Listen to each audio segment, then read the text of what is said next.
مجھے دیکھ کر میرا ہاتھ پکڑ لیا۔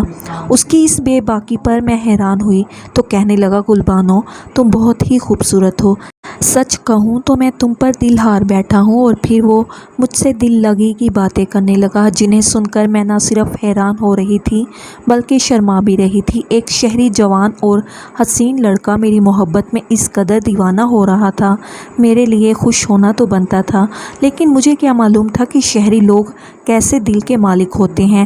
میں نے تو اب تک گاؤں کے سادہ لوگوں کو ہی دیکھا تھا۔ اس نے مجھ سے خوب میٹھی میٹھی باتیں کی اور پھر میں اپنے گھر لوٹ آئی، لیکن اس رات میں سارا وقت سارم کے خیالوں میں ڈوبی رہی۔ وہ مجھ سے شادی کی بات بھی کر چکا تھا اور یہ بات مجھے بہلانے کو کافی تھی کہ وہ مجھ سے شادی کرنا چاہتا ہے، اسی لیے مجھ سے اتنی محبت کا اظہار کر رہا ہے۔ 15 دن کا میلہ تھا، 4 دن ہی گزرے تھے، باقی کے سارے دن بھی بڑی تیزی سے گزرتے چلے گئے۔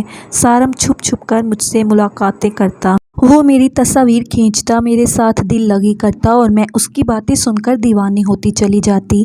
دھیرے دھیرے یہ بات گاؤں میں پھیلنے لگی کہ میرے اور شہری لڑکے سارم کے درمیان کچھ معاملہ چل رہا ہے۔ میلے کا آخری دن تھا کہ جب ہی یہ بات کسی نے وڈیرے صاحب تک بھی پہنچا دی۔ انہوں نے مجھے اور بابا کو اپنی حویلی میں بلوایا اور کہنے لگے، کیا معاملہ ہے؟ گاؤں کی لڑکیاں ایسی حرکتوں سے خراب ہو جائیں گی؟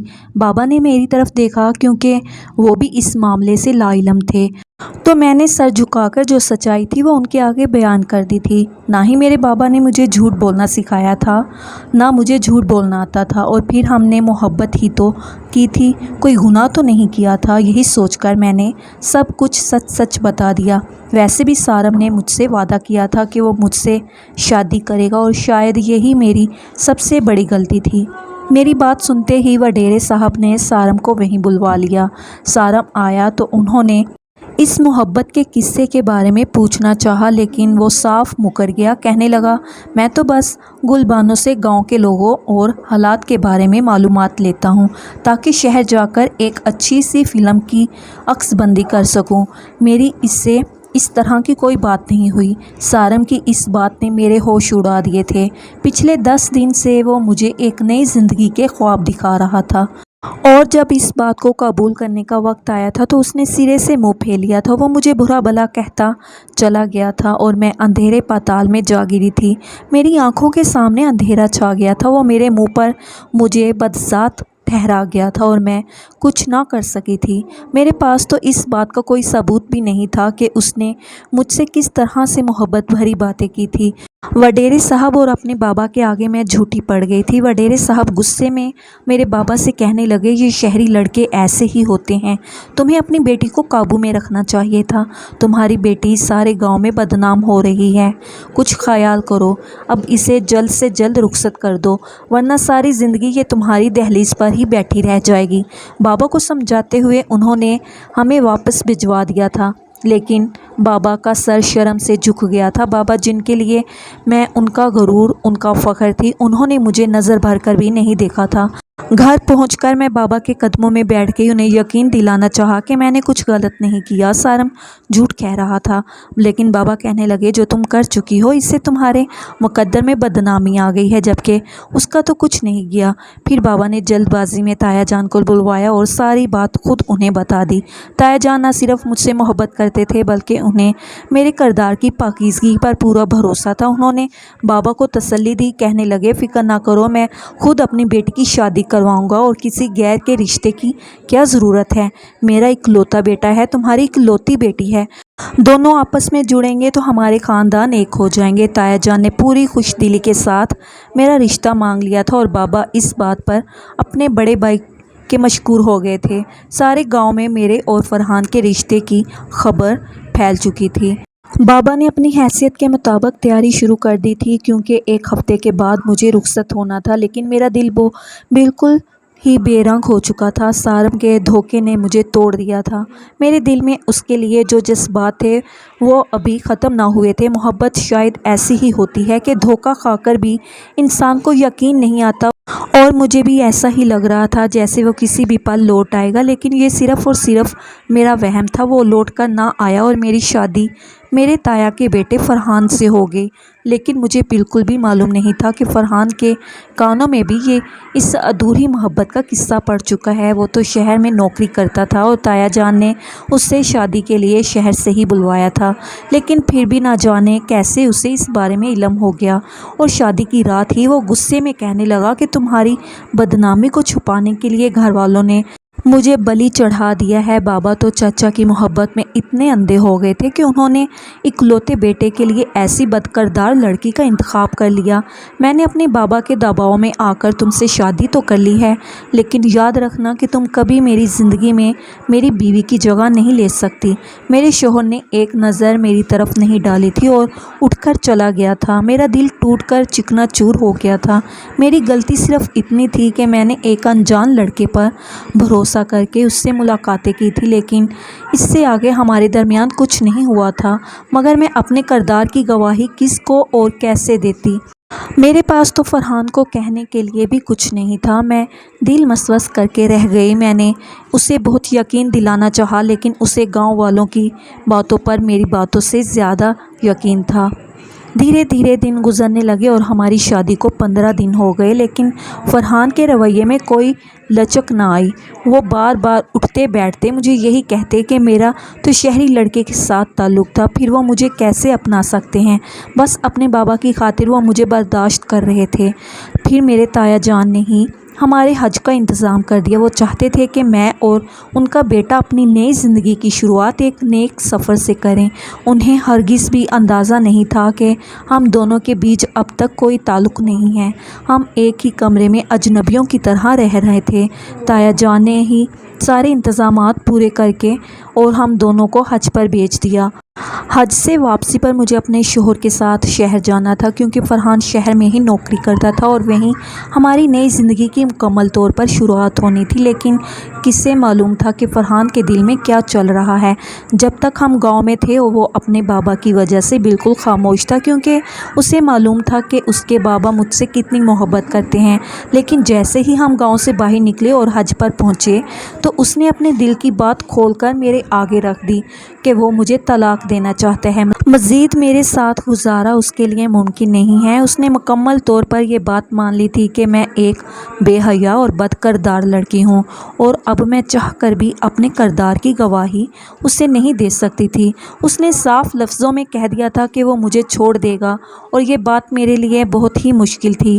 میں پہلے ہی بہت بدنام ہو چکی تھی، اور اب اگر فرحان مجھے طلاق دیتا تو میرے پاس جینے کی کوئی وجہ نہ بچتی۔ میں دن رات آنسو بہانے لگی تھی۔ دل چاہتا تھا کہ میں اپنے آپ کو ماروں پیٹوں اور سوال کروں کہ میں نے ایک انجان لڑکے پر بھروسہ ہی کیوں کیا، لیکن اب پچھتانے سے کیا ہو سکتا تھا۔ اور پھر جب ہم پہلی دفعہ حرم کے صحن میں پہنچے تو وہاں میرے شوہر نے کھل کر اپنے جذبات کا اظہار کیا اور مجھے بتا دیا کہ یہ رشتہ بس کچھ ہی دنوں پر محیط ہے، اور وہ کچھ دن میں نے بڑی مشکل سے گزارے تھے۔ ایک ایک لمحہ مجھ پر بہت بھاری تھا۔ میں بس خاموشی سے اپنے شوہر کی خدمت میں مصروف تھی، سارا وقت اس کے کام کاج کرتی اور سر جھکا کر رکھتی، کبھی تلاوت قرآن پاک کرتی تو کبھی نماز پڑھتی اور کبھی جھولی اٹھا کر اللہ تعالیٰ سے اپنے رشتے کی دعا مانگتی۔ مجھے معلوم تھا کہ یہ رشتہ اب بس جلدی ختم ہونے والا ہے۔ جس دن فرحان کی صبر کی حد ختم ہوتی تو وہ مجھے چھوڑ دیتا، لیکن مجھے یہ نہیں پتا تھا کہ یہ دن اتنی جلدی پورے ہو جائیں گے۔ 5 دن ہی گزرے تھے کہ فرحان اور میں حرم کے صحن میں موجود تھے، جب فرحان نے اچانک ہی میری طرف دیکھا اور کہنے لگا کہ گل بانو، اس سے زیادہ میں تمہیں برداشت نہیں کر سکتا۔ میرا دل ہر وقت مجھے کوستا ہے کہ میں کیسے ایک اتنی بری لڑکی کے ساتھ رہ سکتا ہوں۔ میں کبھی بھی تمہارے ساتھ پوری زندگی نہیں گزار سکتا، اسی لیے جو کام کل کرنا ہے میں وہ یہاں کرنا چاہتا ہوں، تاکہ میرا دل مطمئن ہو جائے اور میں اس بے سکونی سے نجات پا لوں۔ یہ کہہ کر فرحان نے ایک ایسی بات بتائی کہ میں دھنگ رہ گئی۔ کہنے لگا، گل بانو، میں بچپن سے ہی تم سے محبت کرتا تھا اور تم سے ہی شادی کرنا چاہتا تھا، لیکن تمہاری بد کرداری نے میرا دل خراب کر دیا۔ میری اپنی زندگی بھی تمہاری اس حرکت سے بہت بدل گئی ہے، لیکن میری محبت کے آگے میری انا کھڑی ہے اور میں اپنی انا کو کچل کر تمہیں قبول نہیں کر سکتا۔ اسی لیے آج اپنے پورے ہوش و حواس میں اپنے رب کو گواہ بنا کر میں اس رشتے کو، اس سے پہلے کہ میرا شوہر کچھ اور کہتا۔ اچانک ایک آواز میرے کانوں میں پڑی تھی۔ میں اس آواز کو بہت اچھی طرح پہچانتی تھی اور جیسے ہی میں نے پلٹ کر دیکھا تو میرے قدموں تلے سے زمین نکل گئی۔ احرام میں لپٹا وہ لڑکا کوئی اور نہیں بلکہ وہی تھا جس نے مجھے برباد کر کے رکھ دیا تھا۔ وہ میرے قریب آ گیا تھا اور میرے ہاتھ پاؤں کانپ رہے تھے۔ میرا شوہر تو پہلے ہی مجھے طلاق دے رہا تھا، لیکن مجھے یہ معلوم نہیں تھا کہ اس کے سامنے میں پوری طرح ہی بد کردار ثابت ہو جاؤں گی۔ دھیرے دھیرے سارم میرے قریب آیا اور پھر اس نے پہلے فرحان کو سلام کیا۔ فرحان نے اس کی طرف حیرت سے دیکھا کیونکہ فرحان اسے پہچانتا بھی نہیں تھا۔ پھر اس نے خود ہی بتا دیا کہ میرا نام سارم ہے اور میں شہر سے گاؤں آیا تھا، وہیں میں گلبانو سے بھی ملا۔ یہ سننا تھا کہ میرے شوہر کا چہرہ غصے کی شدت سے سرخ پڑ گیا۔ وہ کہنے لگا کہ اچھا تو تم ہو جس نے میری بیوی کے ساتھ چکر چلایا تھا۔ یہ سن کر سارم نے شرمندگی سے سر جھکا لیا، اس کا چہرہ مرجھا گیا تھا۔ پھر اس نے اپنے ہاتھ میرے اور فرحان کے آگے جوڑ دیے اور فرحان سے کہنے لگا کہ اس میں گلبانو کا کوئی قصور نہیں، وہ سیدھی سادی اور انتہائی پاکیزہ لڑکی ہے۔ میں ہی گمراہی کے راستوں پر چل پڑا تھا۔ میں نے سوچا تھا کہ کچھ دن گاؤں میں گزارنے ہیں تو کیوں نہ دل لگی کر کے گزار لوں۔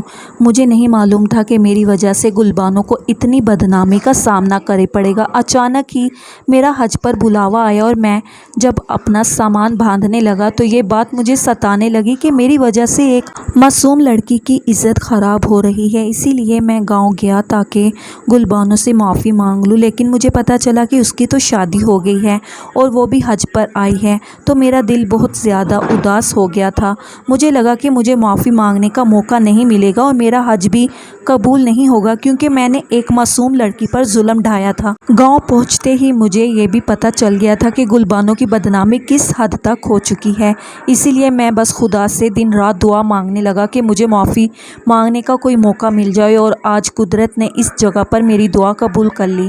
وہ مجھ سے معافی مانگتے ہوئے کہنے لگا کہ میں نے تو بس یوں ہی وقت گزاری کے لیے کچھ جملے کہہ دیے تھے، مجھے نہیں پتا تھا کہ اس کا تمہاری زندگی پر اتنا برا اثر پڑے گا۔ ہو سکے تو مجھے معاف کر دو تاکہ میری ساری عبادتیں قبول ہو جائیں۔